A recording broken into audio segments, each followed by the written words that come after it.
Penyerahan SK PAW BPP Unusida oleh Sekretaris LPT PBNU yang didampingi oleh Rois Surya PCNU Sidoarjo beserta Sekretaris PCNU Sidoarjo bersama Rektor Unusida.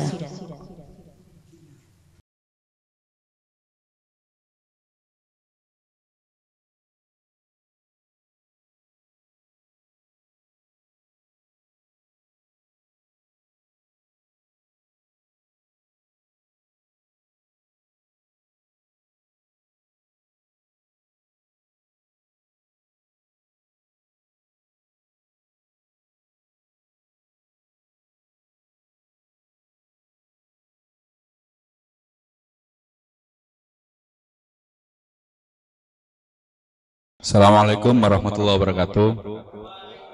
Alhamdulillah, syukurillah, wassalatu wassalamu ala rasulillah Sayyidina Muhammad ibn Abdillah wa ala alihi wa ashabihi wa mawalah. La hawla wa la quwwata illa billah. Pertama saya sampaikan selamat kepada BPP yang baru. Jadi BPP yang baru ini dirubah pergantian antar waktu sesuai dengan peraturan organisasi mengenai penyelenggaraan PTNU di lingkungan PBNU, di lingkungan Nahdlatul Ulama. Nah, saya ingin menyampaikan dua hal dalam kesempatan yang berbahagia pada saat ini. Yang pertama terkait dengan proyeksi dari perguruan tinggi NU yang akan datang. Jadi yang dimaksud dengan perguruan tinggi NU itu secara spesifik itu kan perguruan tinggi yang terafiliasi ke dalam Nahdlatul Ulama. Itu ada 278. Nah, tetapi banyak orang yang tidak tahu kemudian itu dikira miliknya NU semua. Padahal enggak, ada yang yayasan, ada yang kemudian yayasan keluarga di pesantren. Kemudian ada yang yayasan tetapi asetnya miliknya PBNU, miliknya NU. Nah, akhirnya kalau kita ngurusi 278 dengan segala macam kompleksitasnya, misalnya PBNU bilang kepada yayasan A yang bukan milik keluarga gitu, keluarga pesantren, tentu mereka nggak mau. Nah, daripada repot-repot, kita akhirnya fokus untuk membesarkan perguruan tinggi yang ada di bawah PBNU. Itu ada 29 perguruan tinggi NU. Dan 29 ini ada beberapa lagi nanti yang akan di-merger karena terlalu kecil-kecil. Nah, ini akan kita lakukan di dalam 2-3 tahun ke depan sehingga kita bisa memiliki paling tidak sekitar antara 12 sampai 15 PTNU yang akan bisa dikembangkan lebih besar lagi. Jadi supportnya enak. Nah, karena supportnya enak itu kita membutuhkan adanya rencana strategis dari masing-masing PTNU itu mau apa. Misalnya di Unu Sidoarjo ini apa sih diferensiasinya? Mau fokus di mana?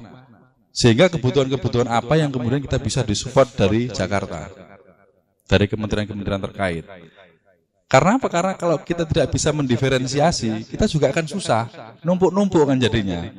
Kita mau kuat di mana? Kita mau memiliki ciri khas yang seperti apa? Lah Unusida ini strategis.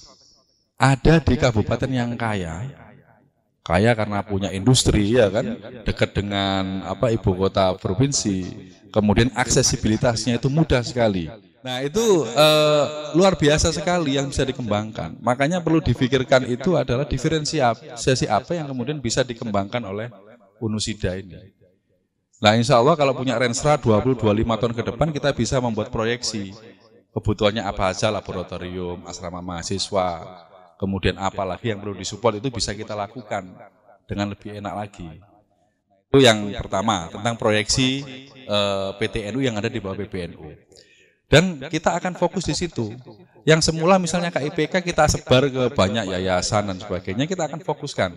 Jadi nanti semua PTNU itu memiliki jatah yang lebih banyak yang ada di bawah PBNU. Kemudian yang kedua terkait dengan aspek manajemen. Jadi tidak banyak best practice yang bisa kita lihat dari universitas atau PTNU itu bisa tumbuh berkembang atau tidak.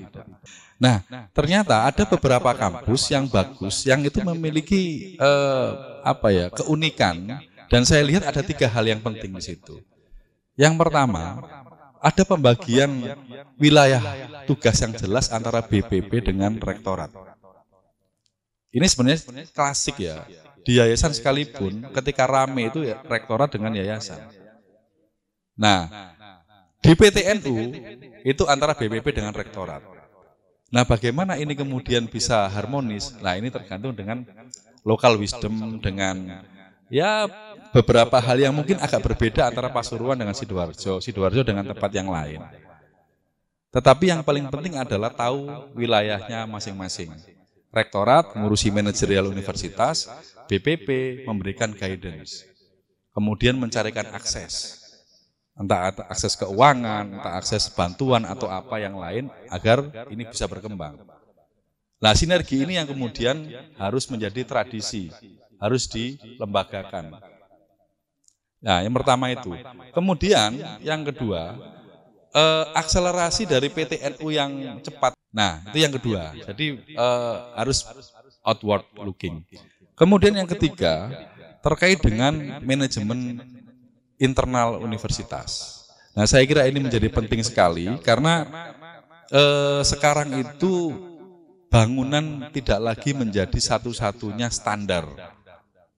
Tetapi bagaimana bangunan itu bisa dimaksimalkan agar semua proses belajar mengajar itu bisa disupport dengan baik. Nah, makanya bangun gedung itu disesuaikan dengan kebutuhan real dan itu bisa dimanfaatkan secara maksimal. Tetapi equipment yang lain, perangkat yang lain itu harus lengkap. Sistem IT-nya, pelayanan dan sebagainya, aksesibilitas mahasiswa terhadap referensi, peluang mereka dengan dunia usaha, sinerginya dengan dunia usaha, itu harus dibangun. Sehingga orang bisa belajar di mana saja. Saya kira itu yang bisa saya sampaikan. Sekali lagi selamat bekerja untuk BPP yang baru dan juga Pak Rektor. Terima kasih banyak. Sekian, Wallahul muwaffiq ila aqwamit thoriq. Wassalamualaikum warahmatullahi wabarakatuh.